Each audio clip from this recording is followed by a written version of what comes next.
Hari Raya Idul Fitri telah tiba. Mari kita gunakan sebagai momentum hari kemenangan kita melawan pandemi. Dalam Fatwa nomor 28 tahun 2020, MUI telah mengeluarkan pedoman pelaksanaan sholat Hari Raya Idul Fitri tahun 1441 Hijriah.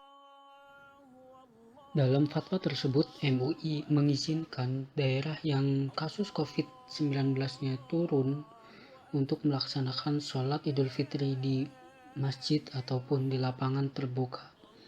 Tetapi bagi daerah yang kasus COVID-19-nya belum terkendali, diharapkan untuk melaksanakan sholat Idul Fitri di rumah masing-masing.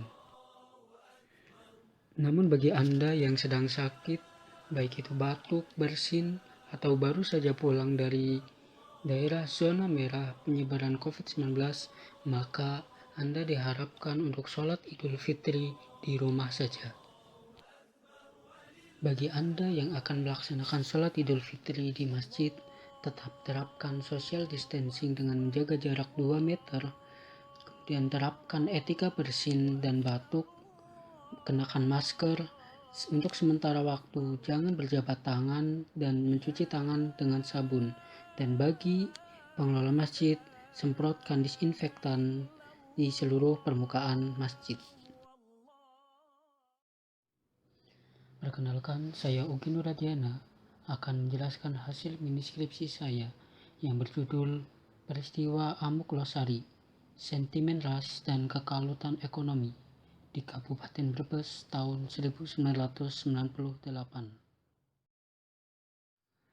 Krisis ekonomi di Indonesia yang mulai terjadi pada tahun 1997 hingga tahun 1998 membuat harga sembako yang semakin melejit atau semakin melambung tinggi.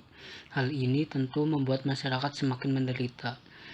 Melonjaknya harga sembako tersebut memicu masyarakat melakukan aksi unjuk rasa yang terjadi di berbagai daerah. Dan sentimen ras yang terjadi di keturunan Tionghoa semakin meruncing. Ada 3 pokok bahasan dalam mini skripsi ini. Yang pertama, geohistoris dan demografis Kecamatan Losari. Yang kedua, bagaimana peristiwa Amuk Losari tahun 1998 dan bagaimana dampaknya peristiwa Amuk Losari tahun 1998. Penelitian ini menggunakan metode penelitian historis, di mana ada 4 tahapan dalam penelitian. Yang pertama, heuristik.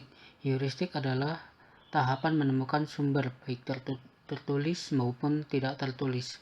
Dalam penelitian ini menggunakan buku yaitu Sejarah Kabupaten Brebes dan arsip yang didapatkan dari kompasdata.com. Yang kedua yaitu kritik. Kritik adalah metode tafsir atau mempertimbangkan faktor historis dari sumber yang ada dibandingkan untuk mengetahui keabsahan dari sumber tersebut. Yang ketiga adalah interpretasi atau penafsiran dari fakta-fakta sejarah yang telah ditemukan menjadi realita masa lampau. Dan yang terakhir, historiografi atau proses penyusunan fakta sejarah dari berbagai sumber untuk dijadikan tulisan sejarah. Kemudian masuk ke pembahasan. Losari merupakan salah satu kecamatan di Kabupaten Brebes yang terletak di bagian paling barat Kabupaten Brebes. Kecamatan ini berbatasan langsung dengan Provinsi Jawa Barat dan daerah ini merupakan kampung pecinan tertua yang ada di Kabupaten Brebes. Dulunya pernah menjadi pelabuhan dagang besar di Brebes. Pada tahun 1998, di Losari pernah terjadi kerusuhan besar. Kerusuhan ini diakibatkan oleh adanya krisis ekonomi yang terjadi pada saat itu. Langkanya 9 bahan pokok di pasaran membuat masyarakat turun ke jalan dan berkembang menjadi krisis multidimensional. Mereka menjarah toko-toko dan merusaknya. Kebanyakan toko yang mereka rusak adalah toko milik etnis Tionghoa dan membakarnya. Akibat kerusuhan tersebut, jalur Pantura ditutup selama 3 jam.